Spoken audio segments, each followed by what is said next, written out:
Hello guys, welcome back to my YouTube channel. So guys, আমি আমার নতুন video নিয়ে আবার আজকে আপনাদের কাছে ফিরে এলাম। তো বলুন আপনারা কেমন আছেন? আশা করছি আপনারা ভালোই আছেন। যাই হোক, আপনাদের দোয়ায় আমিও আলহামদুলিল্লাহ ভালো আছি। তো গাইস, আমি আজকে আমার ভিডিওটি করতে চলেছি, মানে কিছু সংক্ষিপ্ত কথা বলবো আর কিছু মুহূর্ত দেখাবো, বাস এইটুকুই। তো গাইস, আজকে সেরকম কেউ ঘুড়ি ফুড়ি ওড়ায়নি, ঘুড়ি ওড়াবার কোনো মোমেন্ট আমি আপনাদেরকে দেখাচ্ছি না। দেখুন, চারপাশ প্রায় ফাঁকা, ছাতে কেউ নাই।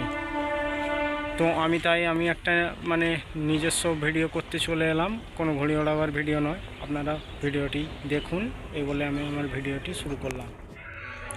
সো গাইস, দেখুন আজকে ছাদে কোনো কেউ নাই। এদিকে এই ছাদটাতেও বাচ্চারা থাকে, বা এদিকে এই ছাদটাতেও বাচ্চারা ঘুড়ি ওড়ায়, কোনো দিকে কোথাও কেউ নাই, ঠিক আছে।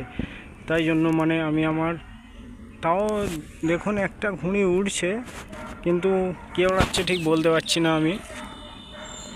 তো যাই হোক গাইস, আমি আজকে আপনাদেরকে চারপাশের পরিবেশটা তুলে ধরছি, আপনারা দেখুন। A few moments later.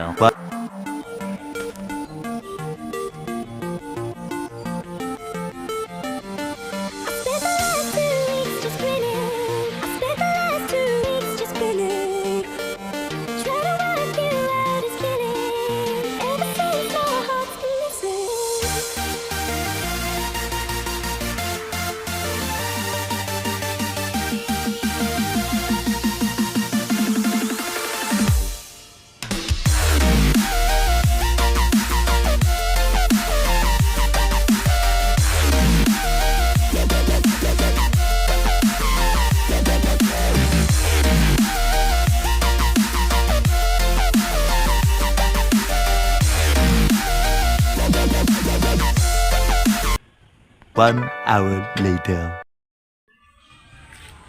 So guys, আমি এই যে এই ভিউটা আপনাদেরকে দেখালাম, এটা হচ্ছে আমাদের ছাদ থেকে, তিনতলার ছাদ থেকে আমাদের পুরোপুরি গ্রামের ভিউ। তো গাইস, এই গ্রামের ভিউটা আমি এর আগে ঘুড়ি ওড়ানোর ভিডিওতেও আপনাদেরকে দেখিয়েছি, কিন্তু আজকে একটা পরিবেশ অন্যরকম পরিবেশের ভিডিও कौन है ये लोग, कहाँ से आते हैं? দেখালাম আপনাদেরকে, সেটা আপনারা দেখলেন। কিন্তু এরপর যে ভিডিওগুলো দেখাবো, কিছুদিন পর যে ভিডিওগুলো দেখাবো, সেগুলো আমি আপনাদেরকে ভাবছি ড্রোনের মাধ্যমে দেখাবো।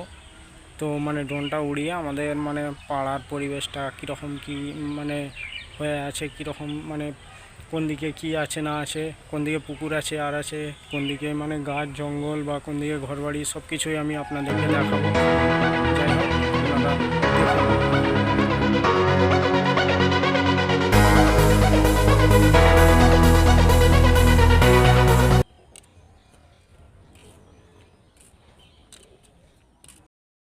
সো গাইস, এরকম ধরনের ভিডিও পেতে আপনারা চ্যানেলটি সাবস্ক্রাইব এবং লাইক করে দিন, যারা যারা ভিডিওটি দেখেছেন।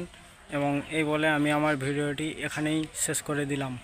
সকলেই ভালো থাকবেন। Tata, good bye everyone.